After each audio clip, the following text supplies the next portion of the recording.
بسم الله الرحمن الرحيم. الرحمن علم القرآن، خلق الإنسان علمه البيان.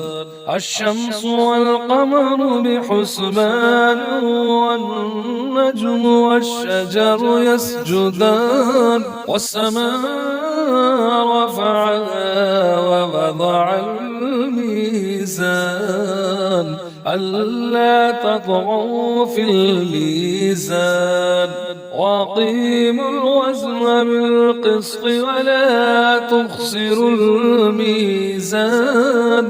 والأرض وضعها للأنام، فيها فاكهة والنخل ذات الأكمام، والحب ذو العصف والريحان.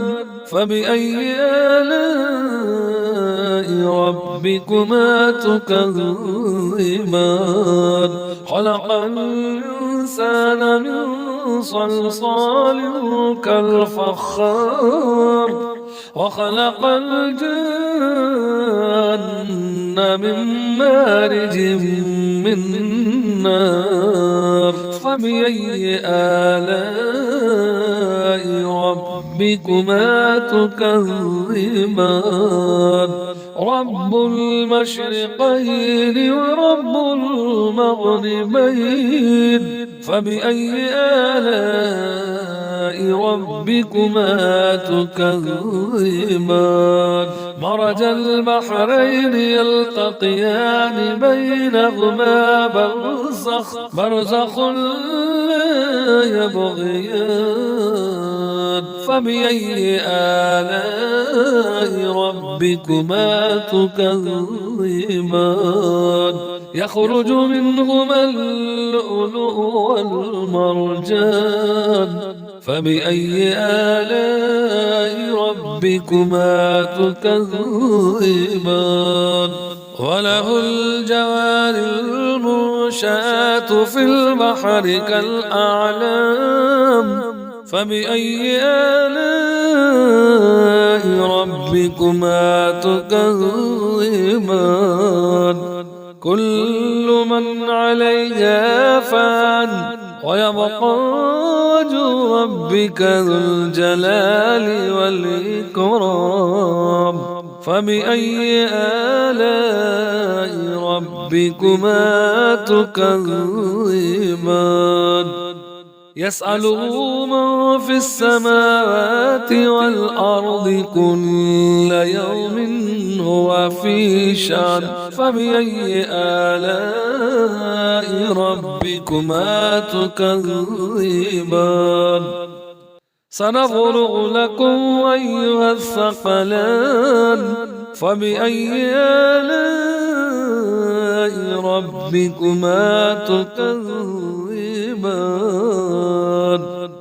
يا معشر الجن والإنس إن استطعتم أن تنفذوا من أقطار السماوات والأرض فانفذوا. لا تنفذون إلا بسلطان.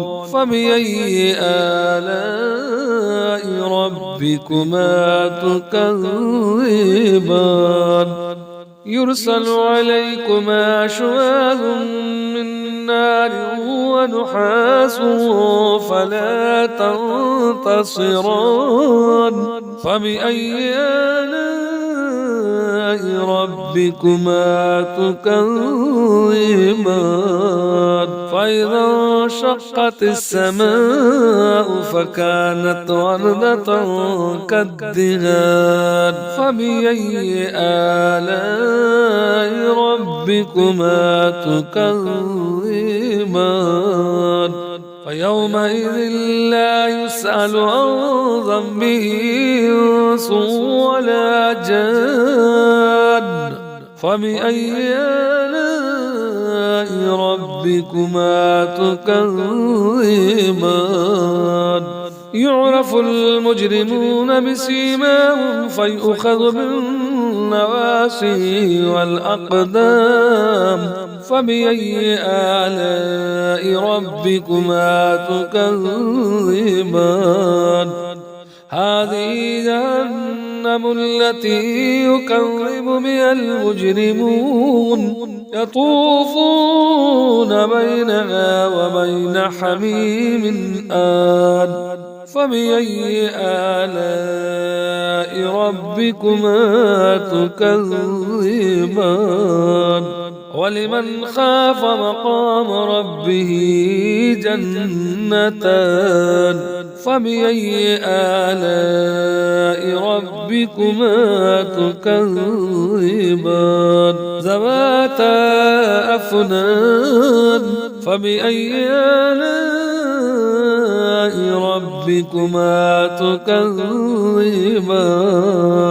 فيهما عينان تجريان فبأي آلاء ربكما تكذبان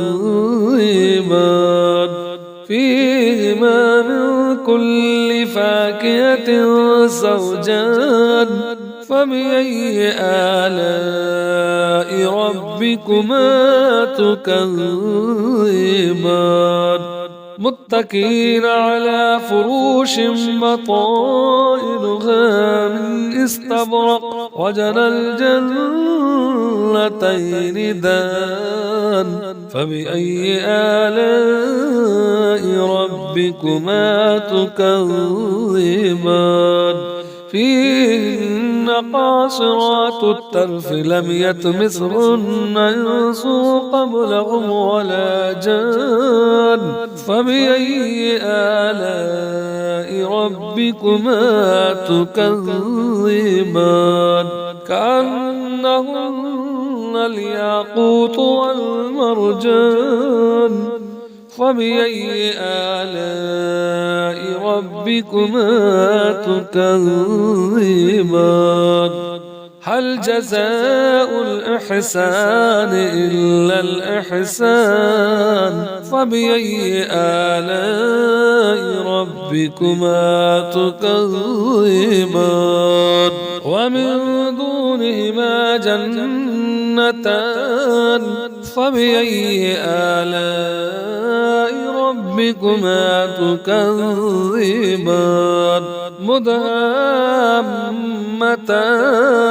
فبأي آلاء ربكما تكذبان فيهما عينان نضاختان فبأي آلاء ربكما تكذبان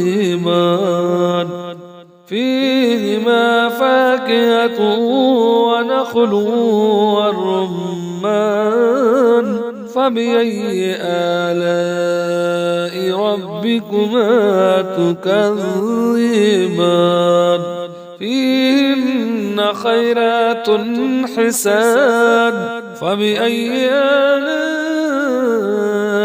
ربكما تكذبان حور مقصورات في الخيام فبأي آلاء ربكما تكذبان لم يطمثهن إنس قبلهم ولا جان فبأي آلاء ربكما تكذبان متكئين على رفرف خضر وعبقري حسان فبأي آلاء ربكما تكذبان تبارك اسم ربك ذي الجلال والإكرام صدق الله العظيم.